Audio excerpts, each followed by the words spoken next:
Good morning. Welcome back to the Red Mic. I'm glad you're here. Happy Thursday.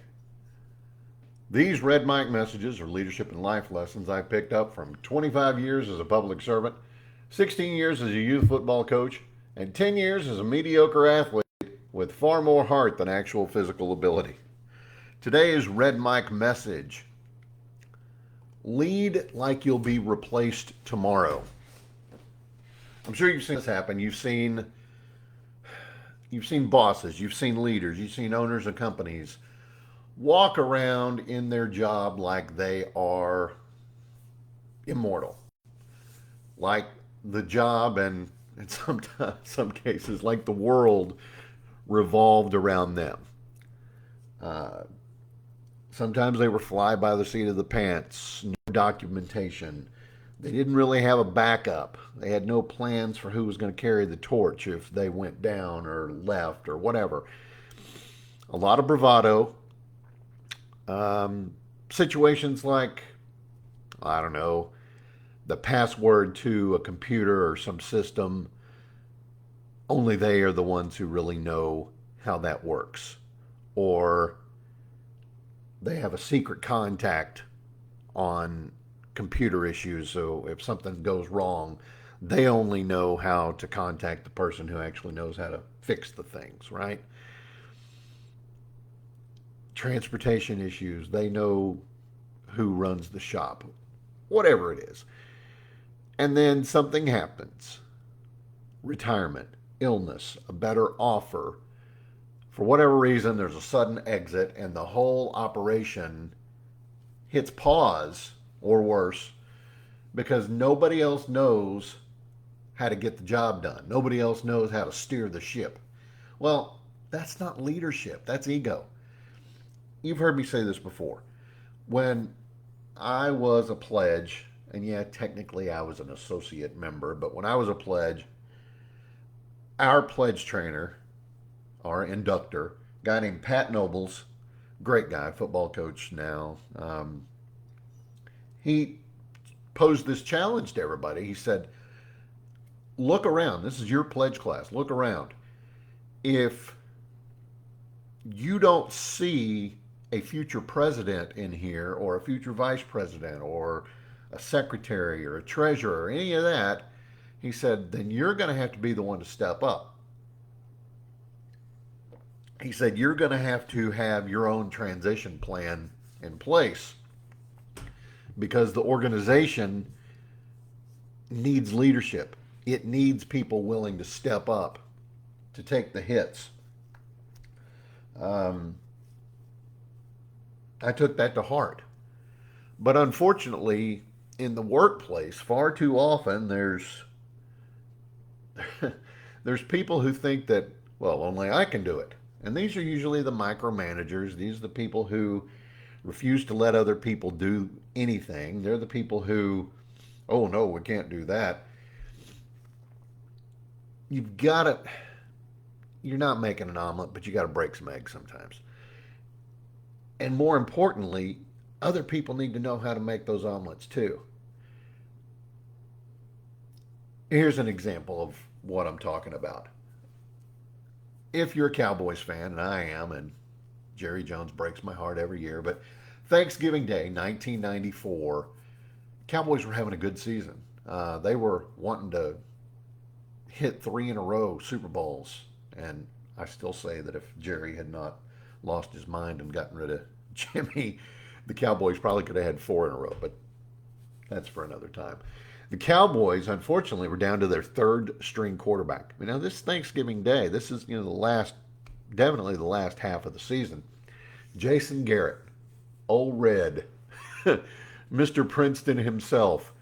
A third string quarterback is not supposed to be the one who comes in and saves the day. I mean, I think Glenn Carano did it once, but I don't remember the particulars. I was quite young at the time. But Jason Garrett, Aikman was down. Rodney Peete had something wrong with his thumb, if I remember. And Garrett had thrown fewer NFL passes than you or me have probably had leftover turkey sandwiches after Thanksgiving was over. But Garrett knew the system. He was crazy smart. He came in, he ran the system, and even though they were down at halftime against the Packers, he ended up throwing for more than 300 yards, including a 45-yard strike to Alvin Harper, who was my favorite receiver of that era. I mean, I loved Irvin, but I thought Harper was just cool. He was like the Tony Hill of my era compared to uh, Irvin's Drew Pearson. And the Cowboys won the game, 42-31. Now, of course, Garrett deserves the credit that he got, but so does the coaching staff because, I mean, the coaching staff, the offensive coordinator, even Aikman and Pete to a little degree, because in order for someone to step in and be ready, they've got to get some reps in practice.